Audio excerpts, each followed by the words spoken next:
So we're talking about 10 million tons of TNT and explosive power. That's 4 times more explosive power than all the bombs and munitions that were used in World War II. Very large. There would be no survivability. So let me go. Speaking of that, let's talk a little bit about the missiles here.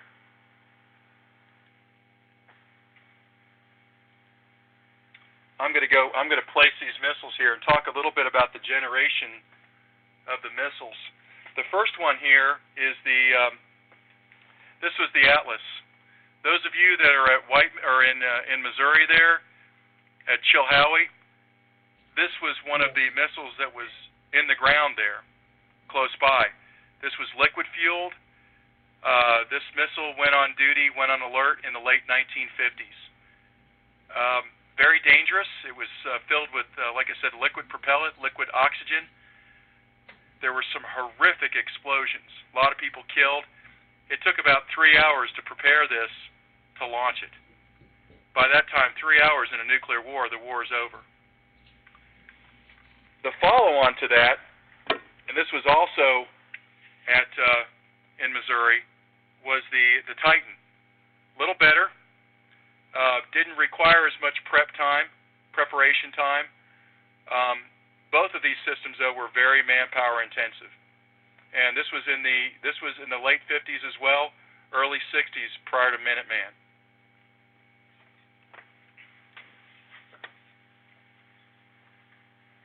Minuteman, over 53 feet high,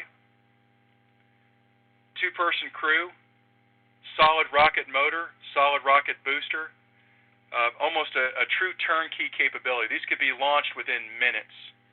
And it was very important because the United States, our policy was no first use, retaliation in kind only. And what that meant was we actually had to see missiles in the air coming over from the Soviet Union in order to launch these missiles, in order to launch a retaliatory strike. There would never be a preemptive strike from the United States. All right. Let me open up. Let me get some questions going here. Again, and I'm going to go back. I'm going to go to Medicine Valley this time.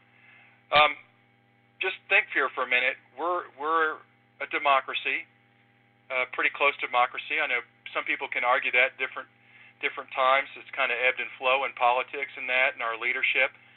But if there was a nuclear response, if we were going to launch our Minuteman missiles at a country, who would give that order?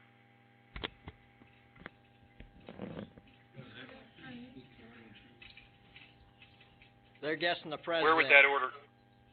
That's correct. That is correct. Which is very good. Our systems here in the United States are under centralized control, which means that order has to come all the way down from the president. A scenario would be there could have been a missile attack. We could have seen a flight of 100 Soviet intercontinental ballistics missiles coming in, say in the 80s. Somebody would go wake up the president, and the president might have decided we're not going to launch a retaliatory strike. But that order comes from the president. And that's something that differentiates us as a democracy. The United States military takes their orders from civilian authority. Now, on the other hand, with the Soviet Union at that time, their strategic forces, their missile forces, much more broken up. Those orders would have come down from a military officer, a general possibly, and there was a lot more. There was a lot more control. There was control obviously because it never happened. Deterrence worked, but there was some more. Maybe some room there. There could have been some human error. Okay. All right. Let me go to Chilhowie, and tell me a little bit about deterrence. What have you learned anything about deterrence so far? What our policy of deterrence was? We've always had a policy of, like you said, will not react until we're, the policy of staying neutral. Deterrence I don't think they really understand it. And maybe you can explain it to them if you will. We did have a question Sure. or two as well. Okay, go ahead. Okay, the question is, if the missiles were fired, were Minutemen, were they capable of shooting down missiles coming in, or were they just a retaliation missile that we hoped would land in Russian soil? Very good question there, Chill Howie. Kind of like two questions there. First of all, the Minuteman was not capable of shooting down another missile. You know, that came later, and there was a lot of talk about that during the 80s, during President Reagan's administration. You had Star Wars, the Strategic Defense Initiative. You had a program called Brilliant Pebbles. And I will tell you this, as I've read a lot about it, some of those were viable programs that we were working on. Others we found out were scientifically not possible that time with technology. But President Reagan was a great, he was an actor at one time. So we were able to kind of bluff the Soviets, and that helped get them to the bargaining table with START. Okay. So you had another question there as well. Okay. I'm trying to remember what it was here. Okay, it was Katie's. I'm going to let Katie ask it. Why Okay. build them missiles if they're just going to be deactivated anyways? Well, let me explain to you a little the policy of the deterrence here, and I guess the best way I can use this is with a bully or two people that are going to get into a fight. If you know that there's a chance that you're going to lose, or there's a chance that you're going to get into trouble, or there's a chance that you or both people are going to get hurt, you're not going to fight.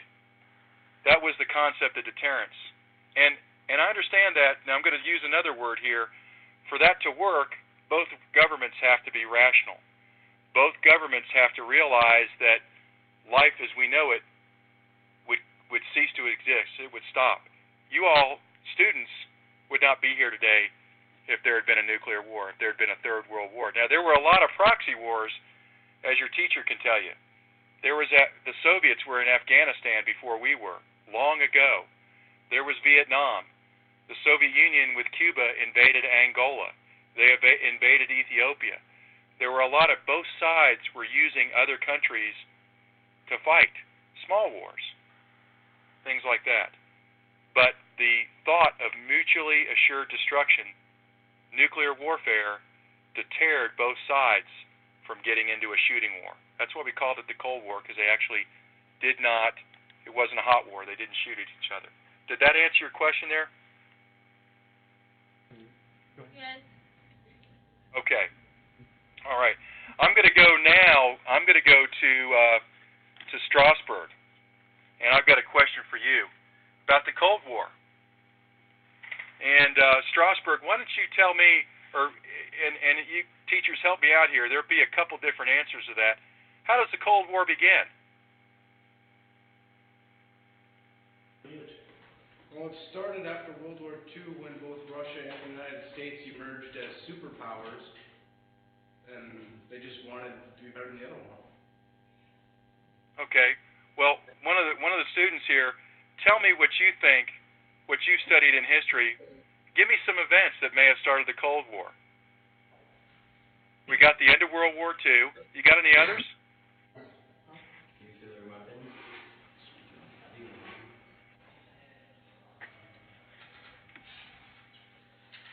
Don't leave me hanging there.